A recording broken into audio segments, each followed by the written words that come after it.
Keaton Mitchell is back. The speedy running back returned to practice for the Baltimore Ravens today, which gives them a huge boost to this offense. Now, he had balled out against the Colts in that first preseason game. We saw him go off. We saw the speed. We saw his underrated strength that a lot of people have been sleeping on. We've seen his agility, making people miss, going side to side. But after that, he didn't practice all week. So I'm like, man, what's going on with Keaton Mitchell? What's happening? They said that he was dealing with a hamstring injury, and that's scary because with hamstring injuries, they can be very, very tricky. They can keep you out a couple of days or they can keep you out a couple of weeks, and that can go sometimes shorter, but sometimes it can be even longer. So we're glad that Keaton Mitchell is officially back and healthy for the Baltimore Ravens. Now, something that John Harbaugh said about Keaton Mitchell with his pending return has stuck out to me because Harbaugh said, he got a chance to practice this week, which we see he's doing, so good job, Harbaugh, on that. But something that's not so good of a job on Harbaugh on is that he said Keaton Mitchell got a chance to also play this week in the third preseason game against the Washington Commanders. Harbaugh, no, don't do it.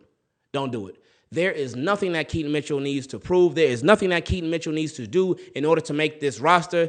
I know you don't want to just hand out jobs, hand out opportunities, but Keaton Mitchell has done more than enough to earn his spot on this Baltimore Ravens roster. They are a much better team with him than without him, and you already know that he's proven himself. So there's no need to have him out there on kick return, at running back, at nothing in this third preseason game against the Washington Commanders. After all, you remember what happened on that field a couple years ago in the preseason to a Ravens running back who we had a bright future with. That was, of course, J.K. Dobbins. We all remember it was very, very ugly, and that really altered his career for the worse. So not saying it's going to happen to Keaton Mitchell even if he plays, but he doesn't even need to be out there. We're just happy that he's back at practice, and we look forward to seeing him, John Harbaugh, in week 1.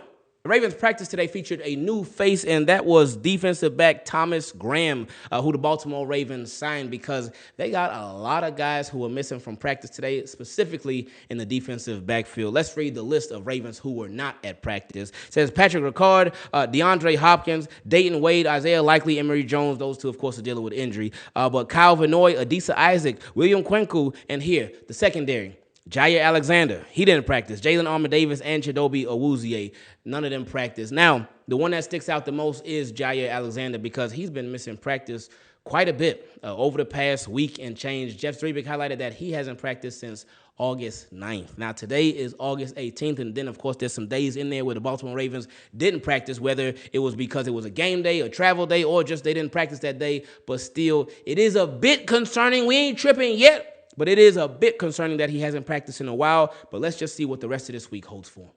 So John Harbaugh announced a few days ago that Tyler Loop has officially won the job to be the Baltimore Ravens kicker this year. I thought it was already a foregone conclusion. He was the only kicker on the roster ever since they cut John Hoyland. So that ended that kicking competition. And the Baltimore Ravens didn't bring in anybody else. So, it was pretty obvious. But still, I guess John Harbaugh wanted to be like, you know what? This is our guy. We're moving forward with Loop. And it's official. So, again, another confidence boost for Tyler Loop and another mental game that's being played by the Baltimore Ravens in a positive way just to continue to give Loop that boost of confidence that he's going to need moving forward for this season. Now, we saw Adisa Isaac go down in that game against the Cowboys, and it was very concerning because Adisa Isaac, he's been having a much better offseason and a much better preseason than he had last year. But the injury that he's dealing with, this was from Jeff Zrebiec. He said, Harbaugh saying Adisa Isaac has a dislocated elbow and also could put him in line to start the season on injured reserve. And that would open up the 5th outside linebacker spot for David Ojabo. He said Ojabo and Rasheen Ali were two guys who were perceived as being on the roster bubble. And yes, I do agree. Ojabo certainly on that roster bubble. But if Adisa Isaac is out for those first couple of games, and if he's on injured reserve, then yeah, David Ojabo, he is obviously not happy about the injury, but he's got to be a happy man because that boosts his chances of making this Baltimore Ravens roster. Now, I see somebody was thinking along the same lines that I would be. Once I saw that Adisa Isaac injury, I was like, it sucks for Adisa Isaac, but I said, I wonder if this means that the Baltimore Ravens could look outside to bring somebody inside to the team, somebody who's a little familiar with the squad, that being Jadeveon Clowney, but Jeff Rebick said the following in response to Chris. Chris said, do you think they'll call a veteran like Jadeveon Clowney, Zadarius Smith, or Matt Judon? Well, we're going to talk about him in a little bit. Or just keep Ajabo. And Jeff said, I think you look at the role. We're talking about a 5th or 6th outside linebacker. Calvin Owen away are the starters. Tavius Robinson is an early down starter. And Mike Green will play. The role is more suited for a young, unproven guy than an accomplished veteran who is going to need or want a ton of snaps in order to be productive. And I can understand that. I can get that. I still want Jadeveon Clowney still, even if Adisa Isaac was healthy, even if David Ajabo was or was not making it, I would still want Jadeveon Clowney, but I can understand exactly where Jeff is coming from. And getting into some news from around the league, the Cleveland Browns, they named their starting quarterback, and that is going to be none other than former Baltimore Raven, Super Bowl MVP, Joseph Vincent Flacco. So week 2 will be Flacco's first time returning to M&T Bank Stadium as a starting quarterback, and we're going to be going up against him. That should be a whole lot of fun. Because we played Joe Flacco when he was on the Jets, but that game was from MetLife Stadium. This time, it'll be from the crib. This time, it'll be from where it all started for Joe Flacco. So that's going to be a special game. And Flacco, we got to take you out, but we're doing it with love. Another former Baltimore Raven who made a big impact with the team, who we could be seeing in the future if everything works out, is Matt Judon, because Matt Judon is visiting with the Miami Dolphins, who we're going to be playing on Thursday Night Football. I know we all going to be at that game, right? I'm going to see y'all there. But anyway, Matt Judon is visiting with them, and they said both sides are expected to work on a deal. So this ain't just no blank mission. This ain't no trip where, oh, yeah, I'm just going down to Miami to have some fun. Well, he is, but he looking to get paid from them Dolphins too. So every time we hear a bad update for the Cincinnati Bengals and Trey Hendrickson, it just makes me smile, because apparently these two sides are still at odds. The Bengals, it's been reported that they are listening to trade offers for Trey Hendrickson. See, this is easier said than done, though, because it's so late in the offseason. Trey Hendrickson obviously will be a hot commodity. He's a pass rusher. This is a passing league. He's a productive pass rusher. So he's an amazing player.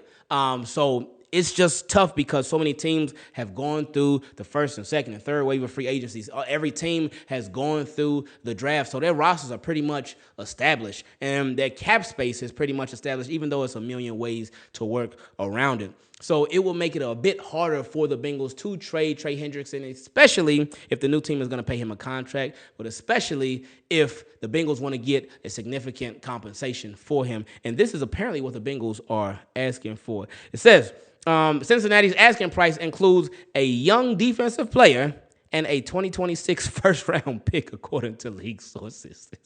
It said the player heading back does not have to be a pass rusher. So Bengals, hey, that part, cool, no problem. But a 2026 first-round pick for 30-year-old Trey Hendrickson, again, baller, pass rusher, passing league, he's what everybody needs. But a 2026 first at this point in the offseason, that ain't happening.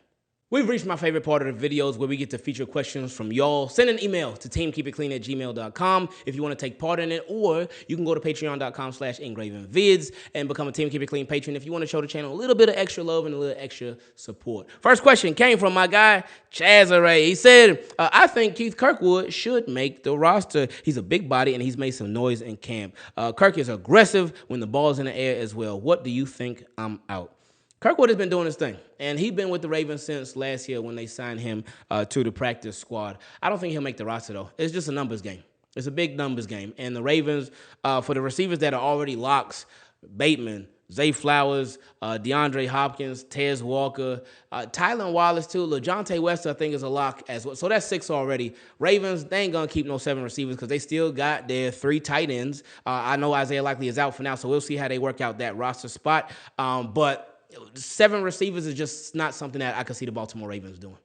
We did it! Next question came from my guy, Matthew. He said, what's up, man? I've been following you for several years, and I must say, you bring the best updates, all things Ravens year-round. I appreciate that. I disagree, but I appreciate that. Thank you very much, man. He said, wishing you continued growth, success, and abundance in all things. Thank you. He said, but man, I want to send this email for you to give a shout-out to our newest Raven fan, my wife, Alexis. He said Alexis has been a Dallas Cowboys fan all her life and was finally fed up with the shenanigans from Jerry Jones and company. He said, I've been trying to get her to flip for years. I'm so happy, LOL. I don't really have a question for you. I'm just good over here. I just wanted to try to get some of you to welcome my wife to the flock. Hey, she made the right decision. She really did. And maybe it was that last preseason game that really set over the top. Not just Jerry Jones with everything that he got going on with Micah Parsons and whatnot, and really just everything that Jerry Jones got going on every single year. But welcome aboard. Hopefully, she can bring Micah Parsons with her, too. That'd be real nice. But anyway, he said many blessings to you and your family. Looking forward to another fun-filled and successful season. Hey, appreciate you, Matthew, and congrats again. Next question came from my guy, Isaiah. He said, what's up, Ingraven? This is my first time emailing you, but I've been watching since about the Ravens loss in the AFC Championship. I know you've been wanting the Ravens to sign Jaire M, and I'm all for it. He'll be a good vet presence. My only concern is how it might cut into Mike Green's playing time. I don't think it would.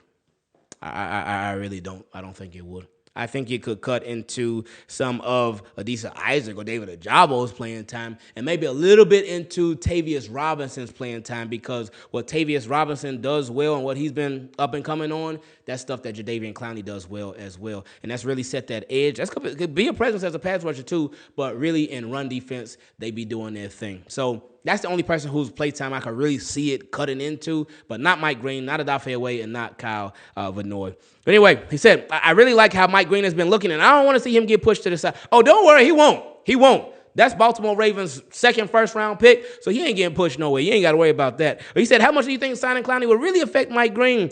Yeah, not at all. But he said, much love from Baltimore and hashtag team keep it clean. Appreciate you, Isaiah. Next question came from my guy, Johnny. He said, let's talk sack numbers. He said, Odafe Oweh getting 12 sacks. Okay, I can see that. He said, Kyle Vanoy getting 10 sacks. You know what? Initially, when you may think about that, Kyle Vanoy 10 sacks. But look what he been doing. He does nothing but produce for the Ravens. So that's realistic, too. Now, he said, Tavius Robinson getting 7 sacks. Woo! That's a big boost. That's a big shoot-up right there. I wouldn't be mad at it, but that's okay now. He said, Mike Green getting 7 sacks. I could see that for sure. He said number 92, Nnamdi Madubuike getting 15 sacks. Woo! You think we going back in time to a couple years ago? It's possible, but now he commands more attention now. If we got somebody else up there up front who gonna be taking care of a lot of business, eating up a lot of blockers too, it's possible. But and Nnamdi's still a baller. He's still a baller, so he's gonna still get his. But 15 of them things? Okay, now. He said Travis Jones getting 4 sacks. Okay, that's solid. And he said Super Duper Kyle and Marlon Humphrey, they getting 5 sacks combined. Okay, I can see that. That's realistic because they both be blitzing. They be having Marlon Humphrey in the slot a lot. So he's there as a cornerback to cover the receiver, but he's also there to put pressure on that quarterback as well. And also with Super Duper Kyle. He said also, we should only be using number 32, Trent Simpson, on first down. Once it's second and at least 8, put 3 in as a safety, so that's Cheeto Awuzie, and move Kyle Hamilton to linebacker. All right, hey, we're going to send this email. We're going to forward it from us straight to the Baltimore Ravens. We're getting so much closer to the regular season, but until we get there, we got to analyze these preseason games a little extra closely, and to see what we thought about the preseason, and to share your thoughts on it as well, watch this video here and let me know everything that you thought with your analysis too.